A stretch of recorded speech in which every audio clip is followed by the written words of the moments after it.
Peace and love, family. This is the Credit Shaman.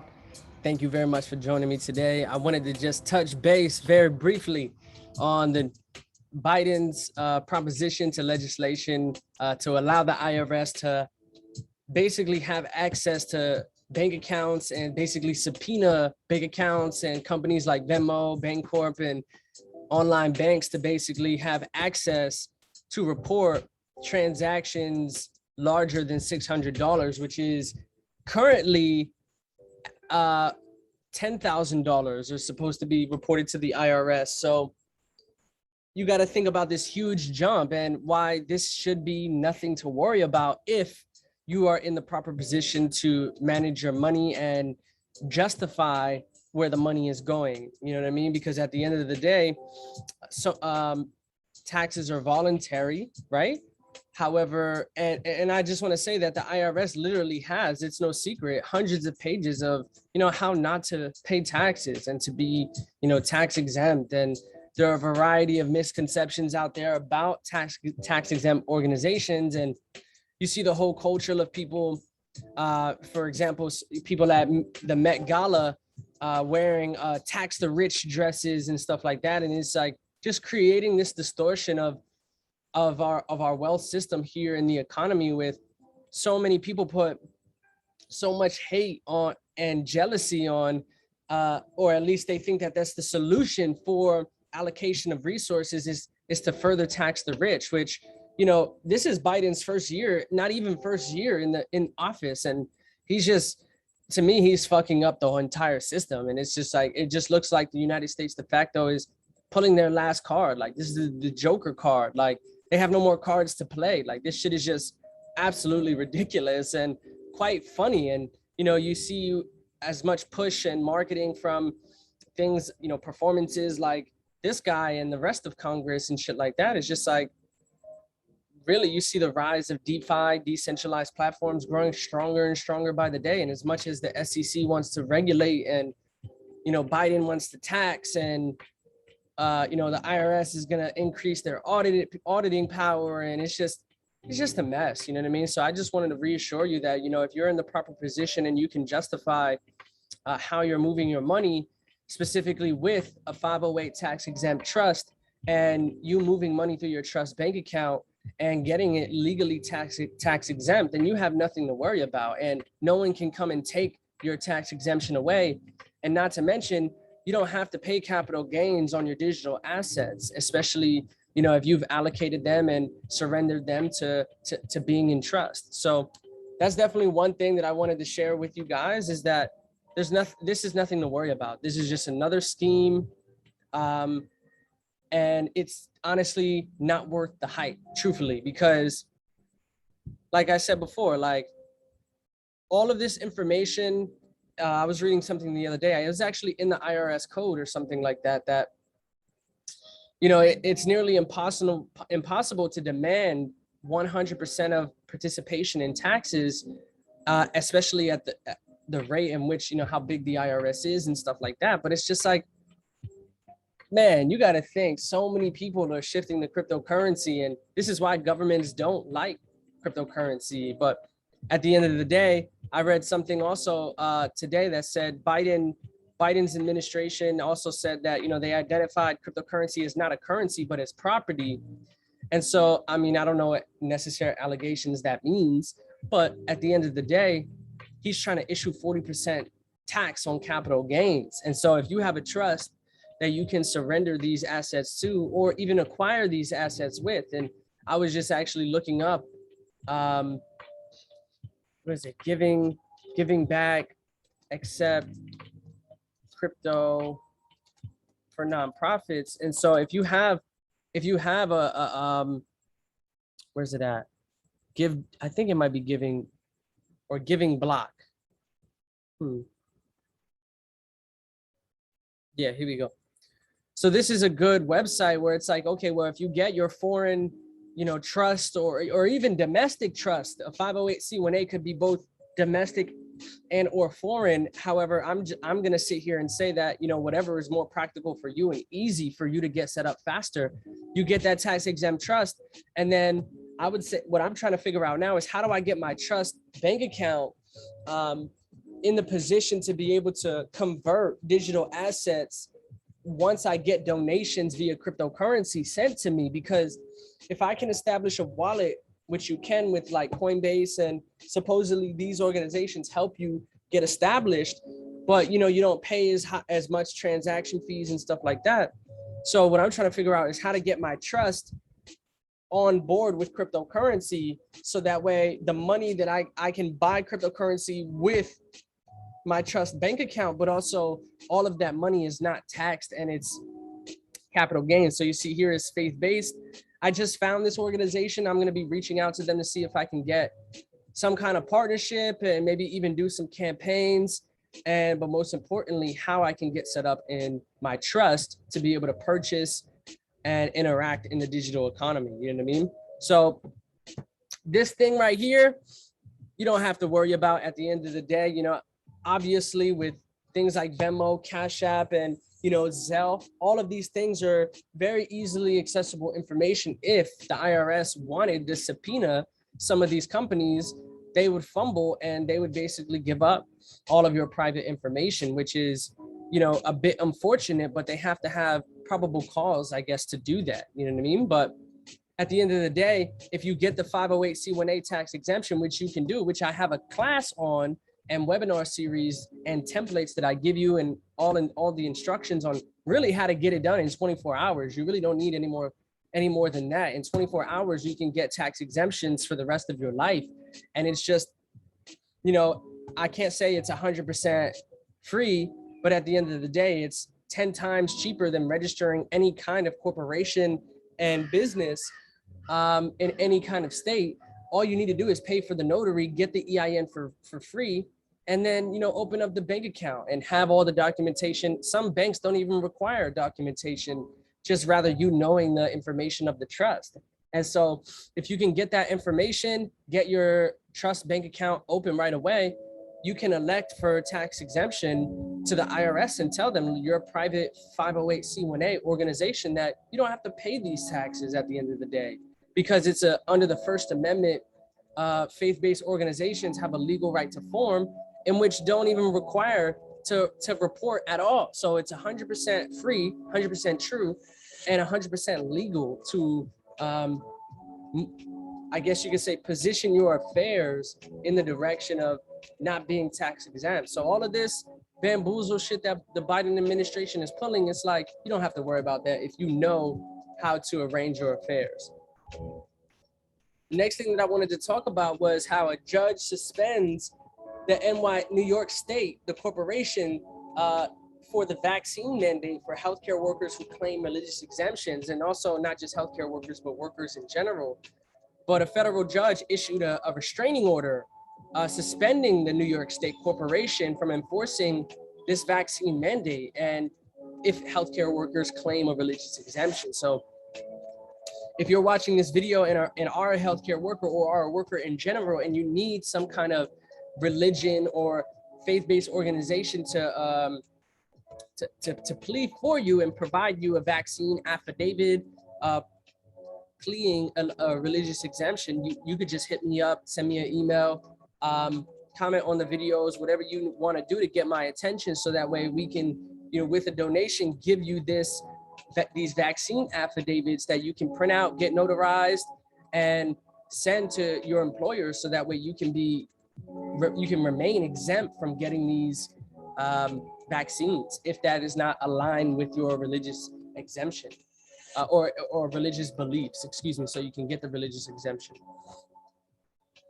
So it says, the professionals, 9 doctors, 5 nurses, a nuclear medicine technologist, a physician, liaison, and rehabilitation therapist wanted a judgment declaring a mandate unconstitutional, unlawful, and unenforceable according to lawsuit. The vaccine mandate emerges in the context of an atmosphere of fear and irrationality, in which the unvaccinated are threatened with being reduced to a caste of untouchables if they will not consent to being injected, even continuously, with vaccines that violate their religious beliefs.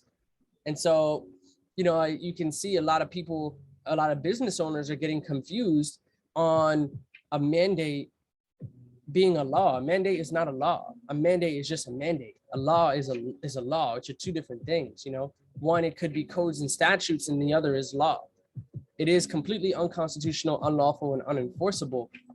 And so this is why a lot of people in grassroots organizations are trying to get and convince and educate local businesses about their rights and boycotting the mandate. You know what I mean? Because obviously everyone wants to be safe, but at the same time, it is a bit unconstitutional to you know, reject people from their work and their livelihood because discrimination and segregation of getting a vaccine. So that's the news on that end. I'm really happy to hear that, actually.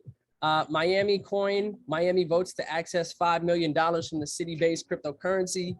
About $2,500 worth of cryptocurrency is transferred into the city's digital wallet every 10 minutes. The city commission on Monday voted in favor of accessing $5 million worth of the MiamiCoin specific cryptocurrency and counting. For every MiamiCoin that people mine or create using a base cryptocurrency called Stacks, which has its own token, Miami gets funded that the elected leaders can use to improve the quality of life for city and residents. How interesting is this? I love this idea. You know, my Broward County, and, you know, as we know, Florida is a red state, banning vaccine passports and stuff like that. So whoop, whoop, I'm actually here in Ormond Beach, going to be moving further south, maybe in the next 30 days.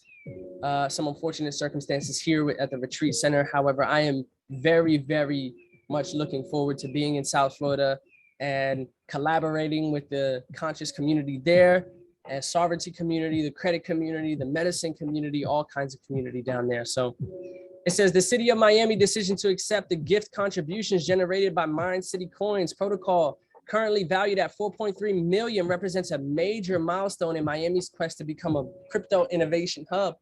For those of y'all who did not know, Miami is essentially like the Republic capital of the United States. Like, it is the southern capital, I guess you could call it. You know, they say, you know, Washington, D.C. is the capital, or whatever, wherever the capital of the United States de facto is. But Miami's the new capital. I'm telling you that right now. Like,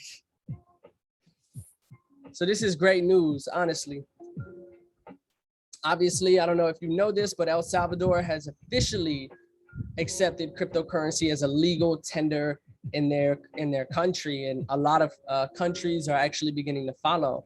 And if you go on Binance is like one of the leading companies. Can't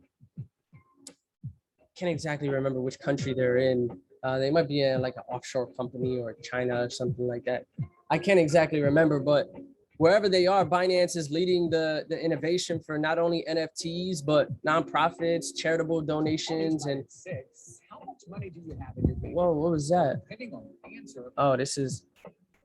But yeah, basically what I was saying is, if you haven't checked out Binance, and if you have not onboarded with cryptocurrency yet, and you want to do it anonymously, I would highly recommend to do that with Binance.com.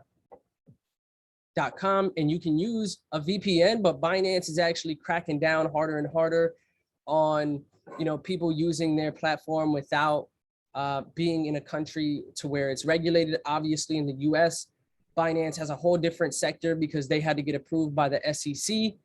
As the SEC chief reiterates call for cryptocurrency regulation, you know, the SEC constantly is the government's gateway to regulation. And, you know, it is good at the same time, but at the same time, he said that DeFi is decentralized in name only, and that very many tokens trading in crypto markets are securities. Gensler also clarified that despite his criticism, he was not negative about cryptocurrencies. He said his agency was short-staffed and could use more funding. So this guy, the chair, I guess, what is this guy the chairman? Oh, the chief, the SEC chief, Chair Gary Gensler criticized the crypto industry during his Senate testimony on Tuesday. So there, as you can see, there's mixed emotions about cryptocurrencies. Obviously, you know, there's some talk about stable coins. This includes stable coins, a type of cryptocurrency whose price is pegged to a fiat currency. only a small number of cryptocurrencies currently trading in crypto markets are not securities. So basically he's saying DeFi, decentralized finance or DeFi tokens or services have exploded in popularity this year exactly because more and more people are looking to eliminate banks as the middleman.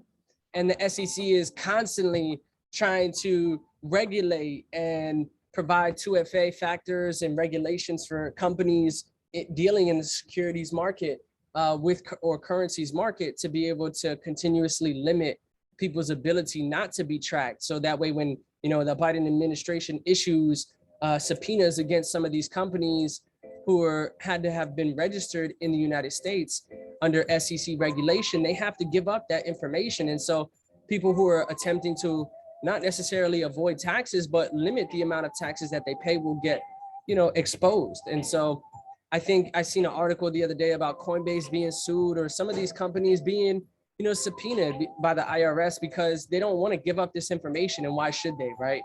I think DeFi is going to be the thing that comes through and really breaks down governments.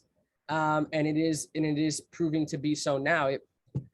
It replaces the need for banks who are bankrupt who use us as their form of funding and our signature and our energy.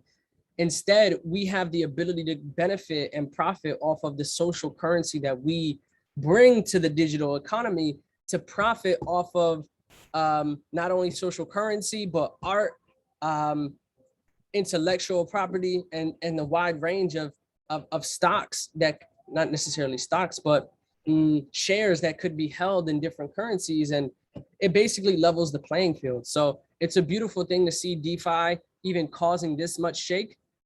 It says here, during the hearing, Gensler took a look at Coinbase, North America's biggest cryptocurrency exchange by trading volume. Coinbase Global Inc. CEO Brian Armstrong had accused the SEC last week of really sketchy behavior for refusing to divulge their reasons for categorizing tokens in their lending product as securities. He had also said the agency is creating an unfair market by threatening to sue crypto exchanges, exactly what I was just saying before. Gensler said the exchange may have dozens of tokens that are securities in its trading markets, but Coinbase, are not registered with the SEC, he added, meaning Coinbase is not subject to the same disclosure regime as other trading exchanges registered with the agency. Despite his unrelenting criticism of the crypto industry, Gensler clarified that he was not negative or minimalist about cryptocurrencies. I fear that the field, which I have studied for 3.5 years at MIT, which is not a long time, first of all, stays outside the public policy framework for anti-money laundering, investors protection, and tax fraud. So to clarify, avoiding taxes isn't tax fraud. It's just simply avoiding taxes. It's like Trump has done it for X amount of years, probably his entire life. The Rockefellers have done it. Some of the main richest families in the Americas have done it. And so it's not tax fraud. It's just, you just know how to play the game. You know what I'm saying? So it says, I think what's funny is more funding and coordination is needed. Even as he made a case for greater crypto oversight, Gensler also asked for more funding for the SEC. So it's just funny how these fucking agencies are trying to, I guarantee you he fucking owns cryptocurrency though, probably him and his family does. It's just funny how some of these agencies who are trying to bestow regulations on the American people and corporations really don't even have an understanding of truly the potential of the market, or maybe they do, and that's why they're trying to issue so many regulations. But at the same time, they're trying to say, oh no, we need more money from the government to fund and produce more research to prove that, oh, we need to regulate it so that way the government could, or agencies like this could benefit from more money and shit like that. So it says technology has made previous rules for capital market formation inadequate, and the emergence of meme stock traders have unpended investor protection. According to Gensler, his agency is currently working on 6,000 projects and is short staffed. Funding wise, we could use a little more people, he said. With regards to cryptocurrencies, better coordination between market regulators is required, he said. LOL. For example, establishing a regulatory framework for stablecoins could require his agency to coordinate their efforts with banking agencies. And then there are some in the weeds in the weeds things like infrastructure and custody for digital assets that I think we can work with Congress to clarify. Funny, funny, funny. But yeah, so I just wanted to hop on here and give you all a little perspective about the Biden administration and what they're doing and how much of a joke they actually are. In addition to some of these state corporations like New York State and the Department of Health requiring the vaccine and other cryptocurrency news. So I hope you have benefited from this video, and like, share, subscribe. Peace and love, family.